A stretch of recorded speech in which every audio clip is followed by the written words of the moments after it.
यार देखो, मानना पड़ेगा इस बात को, जो स्टोरी टेलिंग कर रही है अपनी ब्लड लाइन वो अलग ही लेवल की है और हर हफ्ते लगता है कि नहीं और मजा आ रहा है और मजा आ रहा है। स्टोरी लाइन कहीं से भी बोरिंग नहीं हो रही, इसलिए मैं बड़ा खुश हूँ ब्लड लाइन की स्टोरी लाइन से। वैसे खुश तो आप भी हो सकते हो। आज का बोल के कल ही डाल दी मैंने वीडियो ब्लॉग चैनल पे, तो डिस्क्रिप्शन में लिंक है, फिर आई बटन से जाके देख सकते हो, उसे इतिहास बदल जाएगा। Okay, hello chatters, my name is Rohit and you are watching wrestle chatter. तो इस वीडियो में गाइस हम लोग बात करने वाले हैं आज हुए स्मैकडाउन के एपिसोड के बारे में, जहां पर Sami Zayn, Jimmy Uso, Jey Uso तीनों ही सुपरस्टार थे। सबसे पहले जो हमको शो की स्टार्टिंग में बैक स्टेज से देखने को मिलता है, जब जिमी ऊसो से ये पूछा जाता है कि क्या तुम्हारी कोई जे ऊसो से बात हुई है, तो जे ऊसो के बारे में ये कहा जिमी ऊसो ने कि भाई मैंने उसको टेक्स्ट कर दिया था, मुझे पता है कि आज जब शो पर मैं जाऊंगा तो वहां पे होगा और उसके बाद तुम चीजें देख लेना। मतलब हमको शो की स्टार्टिंग में बता दिया कि आज जिमी एंड जे ऊसो के बीच बातचीत जरूर होने वाली है। किसी न किसी एंड पे तो जरूर मामला निकलेगा कि फैन जो है पूरा शो देखते रहे और भागे ना शो से। इसके बाद गए जो शो के ऊपर मेन चीज होती है सबसे पहली, वो था Braun Strowman, Ricochet, Madcap Moss versus Imperium के बीच में एक 6 man tag team match. Braun Strowman, Ricochet tag team में काम करते हुए बड़े अच्छे लग रहे हैं, इनकी केमिस्ट्री भी काफी बढ़िया लग रही है। एक तो दिखते भी एक जैसे ही, ऐसा लग रहा है कि बस रिकोशे को अगर स्केल कर दो तो ब्रॉन स्ट्रोमैन बन जाएगा। एथलेटिक भी काफी बढ़िया लग रहे हैं ब्रॉन स्ट्रोमैन।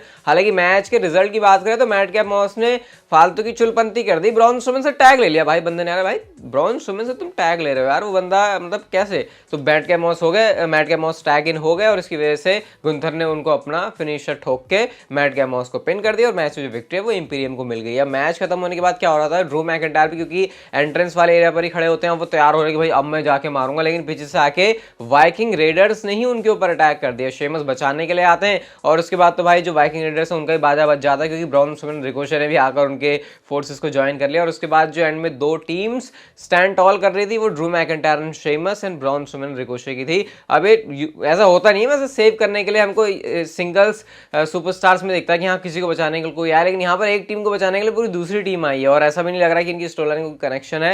ये फैंस के बीच में शायद सिर्फ एक रिएक्शन लेने के लिए था। इसके बाद गए हमको बैक स्टेज से Paul Heyman, Jimmy Uso and solo Sikoa देखने को मिलते हैं और ये बताया जा रहा है पॉल हेमन की तरफ से कि सोलो सिकोवा बैक स्टेज रहेगा, तेरे को जाके बात करनी है जे ऊसो से man to man, brother to brother और ट्विन टू ट्विन, जाके तुझे उससे बात करनी है। और ऐसा हमको पता चल गया था कि नहीं आज तो अब कुछ मस्त होने वाला है और वो मस्त चीज होती भी शो के ऊपर, उसके बारे में थोड़ी देर में बात करेंगे। लेकिन नेक्स्ट चीज शो के ऊपर थी Alan Knight versus Kofi Kingston का मैच। इससे पहले एलन नाइट अपने रेसलमेनिया के मूवमेंट की बात कर रहे हैं, कोफी किंगस्टन ने आकर उनको इंटरप्ट किया, उनको वीडियो गेम्स खेलने वाला कह रहे हैं, ब्ला ब्ला ब्ला सब कुछ हो रहा है इनके बीच में। मैच शुरू होता है यहाँ पे और एलन नाइट ब्रे वाइट से फ्यूड करके क्या फायदा हुआ उनको, मतलब क्या डाउनग्रेड ही है उनके लिए, क्योंकि कोफी किंगस्टन ने उनको ट्रबल इन पैराडाइज लगा के इस मैच में हरा दिया। रिंग साइड से डिस्ट्रैक्शन है एक्सेवियर वुड्स की तरफ से, वो भी यहाँ पे होती है। अब मैं ये नहीं कहना चाह रहा कि भाई एलन नाइट की अगर ब्रे वाइट से फ्यूड हुई थी तो एलन नाइट को जिताना ही चाहिए था, तभी हम मान सकते हैं कि ये बंदे को पुश मिला है, इसको फायदा हुआ है। लेकिन फिर भी मुझे ऐसा लगा नहीं देखे कुछ। हाँ, सबसे पॉजिटिव चीज यहाँ से ये थी कि क्राउड के साथ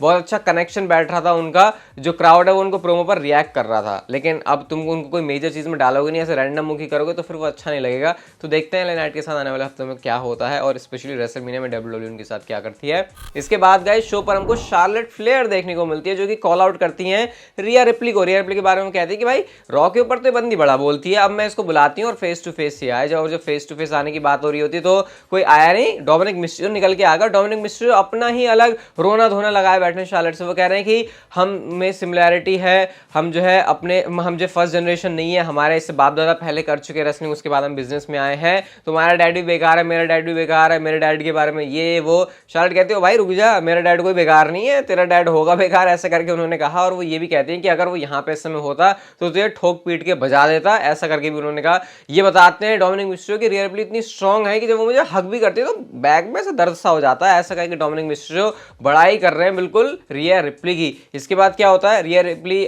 तो आई नहीं, लेकिन शार्लेट फिर मारने पे आ जाती है डोमिनिक मिस्ट्रियो की, मेरा बाप तो है नहीं, अभी आके तुझे मारती हूँ मैं यहाँ पे। लेकिन उसके बाद रिया रिप्ली आती है और रिया रिप्ली का एक सिर्फ फेस टू फेस ही हुआ, ज्यादा कोई इनके बीच बात तो हुई नहीं। जो बात थी वो Dominik and Rhea Ripley, Dominik और शार्लेट फेयर के बीच हुई थी। और उसके बाद डोमिनिक रोक रहे हैं रिया रिप्ली को कि नहीं नहीं जाना नहीं है, मतलब अभी लड़ना नहीं है, ऐसा करके कुछ ये सेगमेंट था। अच्छा लगा मुझे इस सेगमेंट, और इससे हमको ये पता चल रहा है कि जो रिया रिप्ली और डोमिनिक मिस्ट्रियो है वो साथ में है, लेकिन जब स्टोरी लाइन की बात आती है तो भी साथ में। जैसे डोमिनिक की स्टोरी लाइन होगी तो रिया रिप्ली की नाक घुसेड़ी जाती है उसमें, और यहाँ पे रिया रिप्ली की स्टोरी लाइन है तो डोमिनिक की नाक घुसेड़ी जा रही है। और ऐसा नहीं लग रहा कि मतलब नाक घुसेड़ना तो मैंने फोर्सफुली वाला वर्ड यूज कर दिया, लेकिन वो काफी स्मूथ लगता है, ऐसा लगता है हाँ ये तो करना ही था इनको ही, मतलब जब साथ में है तो ये तो करेंगे ही। तो ये चीज काफी सही लग रही है। ऐसी यूनिक केमिस्ट्री डब्ल्यूडब्ल्यू में बड़ी रेयर देखने को मिलती है, लेकिन इस टाइम पर डब्ल्यूडब्ल्यू और रिया रिप्ली और डोमिनिक मिस्ट्रियो को बहुत अच्छी तरीके से नेल कर रहे हैं। रहे हैं। नेक्स्ट चीज शो के ऊपर थी नटालिया वर्सेस शेना बेजलर के बीच में मैच, जहां पर नटालिया के साथ रिंग साइड पर थे टीगन नॉक्स और शेना बेजलर के साथ रोंडा राउजी। मैच विनर की बात करें तो ऑब्वियसली शेना बेजलर ने इस मैच में विक्ट्री ले ली और उसके बाद रोंडा राउजी के ऊपर अटैक भी हुआ। टीगन नॉक्स मतलब यही खुद ही मार रहे थे उनको, लेकिन टीगन नॉक्स ने आके सेव कर लिया। अब रोंडा राउजी का कैरेक्टर इतना बुरा हो चुका है ना, कोई केयर नहीं करता कि रोंडा राउजी टेलीविजन पर दिखाई दे रही है। और अगर मैं 2018 की बात करूं, 2019 की बात करूं, तो ये वो टाइम से जब रोंडा राउजी की रेयर अपीयरेंसेस होती थी। जैसे ब्रॉक लेसनर को एडवर्टाइज करते हैं ना कि आज ब्रॉक लेसनर शो पर आएगा, वैसे रोंडा राउजी का एडवर्टाइज किया जाता था। पता नहीं कितना बुरा सीन हो गया उनके साथ में। अब क्या है, कैरेक्टर दोबारा से रिवाइव हो भी पाएगा नहीं, मुझे तो नहीं लग रहा है यहाँ पे, क्योंकि फैंस ने जीरो इंटरेस्ट दिखाया रोंडा राउजी के लिए पिछले काफी टाइम में। अगर हम पिछले काफी महीनों की या फिर 1 साल 2 साल की भी बात कर ले अगर, तो नेक्स्ट इस शो के ऊपर थी फायरफ्लाई फन हाउस वाला सेगमेंट। अब मुझे इससे कुछ तो समझ में आया नहीं ज्यादा, क्योंकि ब्रे वाइट की चीजें वैसे भी समझ में आती नहीं है। ब्रे वाइट यहाँ पे एक एंकर का रोल प्ले कर रहे हैं, वेदर फोरकास्ट बता रहे हैं, अंकल हाउडी गेम शो के होस्ट भी वो बने हुए हैं। सिर्फ एक चीज पूछी जा रही है हमसे, can you keep a secret, ऐसा करके जो बार बार चल रहा है। और ग्लिचेस वगैरह बैक स्टेज से जो फायरफ्लाई फन हाउस का दरवाजा है उसके अंदर से कुछ तो कुछ दिखाई दे रहा है हमेशा। तो समझ तो मुझे कुछ नहीं आया इससे, आपको कुछ आया तो मुझे समझा देना। बट यही है ब्रे वाइट के फायरफ्लाई फन हाउस के अंदर चीजें जो कि समझ में आती नहीं है। फन हाउस के भाई उनकी किसी चीज में आती नहीं है जब तक वो खुद से ना बता दे या फिर वो चीज पूरी खत्म ना हो जाए स्टोरी लाइन। अगली चीज शो के ऊपर थी Rey Mysterio versus Karen cross के बीच में मैच। इनके बीच में पहले भी मैच हो चुका है, दोबारा मैच था यहाँ पे, और इस बार शायद WWE ने वो किया जो कि वो पहले से करना चाह रहे थे। डोमिनिक मिस्टीरियो रिंग साइड पर थे डिस्ट्रैक्शन के लिए, और स्कारलेट के ऊपर ध्यान लग जाता रेफरी का। नहीं, उस वजह से नहीं, इस वजह से क्योंकि वो गिर गई थी जब रे मिस्टीरियो भागते रोप की तरफ में। इसके बाद क्या होता है, इस चीज का फायदा उठा लिया डोमिनिक मिस्टीरियो ने कि रेफरी का ध्यान तो उधर है, मैं जरा अपने बाप का दिमाग खराब कर देता हूँ। जैसे 619 लगाने के लिए वो घूमे, उन्होंने पैर पकड़ लिया उनको रगड़ दिया बिल्कुल नीचे, और फिर रे मिस्टीरियो थोड़े से पगला से गए ये क्या हुआ। और जब रिंग में गए तो उसके बाद जो है क्रॉस जैकेट फिनिशर था कैरन क्रॉस की तरफ से, और विक्ट्री हो गई इस मैच में कैरन क्रॉस की, और रे मिस्टीरियो मैच को हार गए और अपने बाप के पीछे पड़ गया है पूरी तरीके से बेटा। और यहाँ से भी पता लग रहा है कि अब जो स्टोरी लाइन है वो शुरू हो रही है और रेसलमेनिया में डोमिनिक मिस्टीरियो और रे मिस्टीरियो का मैच होगा।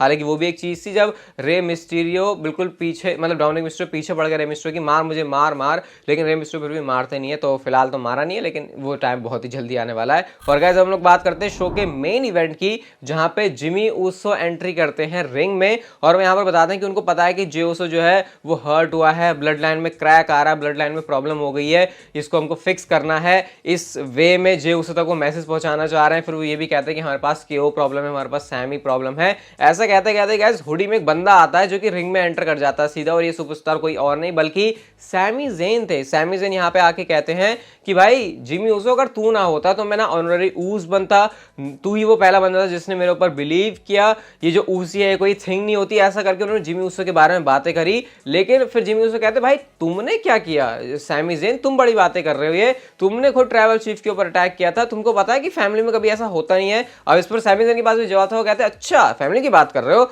होता तो ये भी नहीं है कि तुम्हारी लॉयल्टी हमेशा टेस्ट की जाए। ऐसा करके इनके बीच में बातें चल रही हैं और हमको एरेना में ऊपर दिख रहा है कि भाई जे ऊसो ने एंटर कर लिया है। और ये चीज नोटिस कर ली थी जिमी ऊसो ने भी और सैमी ज़ेन ने भी, और सैमी ज़ेन का जो ज्यादा ध्यान है वो ऊपर है, जिसका फायदा उठा के जिमी ऊसो ने अटैक करना शुरू कर दिया सैमी ज़ेन के ऊपर। अब इसके बाद होता क्या है कि जिमी ऊसो का ध्यान भी है ऊपर सैमी ज़ेन की तरफ, और इस चीज का फायदा उठा के सैमी ज़ेन ने अपनी हेलुआ किक मार दी जिमी ऊसो के ऊपर। और वो चीज देख के ये तो क्लियर हो गया कि भैया जिमी ऊसो सैमी ज़ेन ने सेम पेज पर आने की कोशिश तो करी, सैमी ज़ेन ने एटलीस्ट ऐसा पूरा ट्राई किया, लेकिन वो चीज हो नहीं पाई। और उसके बाद वो ठोक पीट के जिमी ऊसो को चले गए। सोलो सिकोवा आ रहे होते हैं रिंग में, और सैमी ज़ेन को पता चल गया भाई यहाँ से सरक लो, क्योंकि अब तो यहाँ पे खाली में मार पिटाई हो जाएगी, तो उससे पहले यहाँ पे पहली सरक लेते हैं। जे ऊसो उधर है, सैमी ज़ेन इधर है, और रिंग के बीच में Jimmy Uso and solo Sikoa है। और गाइस नेक्स्ट वीक के एडिशन के लिए रोमन रेंस को WWE ने ऑफिशियली एडवर्टाइज कर दिया है कि पॉल हेमन ने वैसे भी कहा था कि तुम हैंडल कर लो, वरना रोमन रेंस को आगे हैंडल करनी पड़ेगी सिचुएशन। तो अब नेक्स्ट वीक हमारे ट्राइबल चीफ आने वाले हैं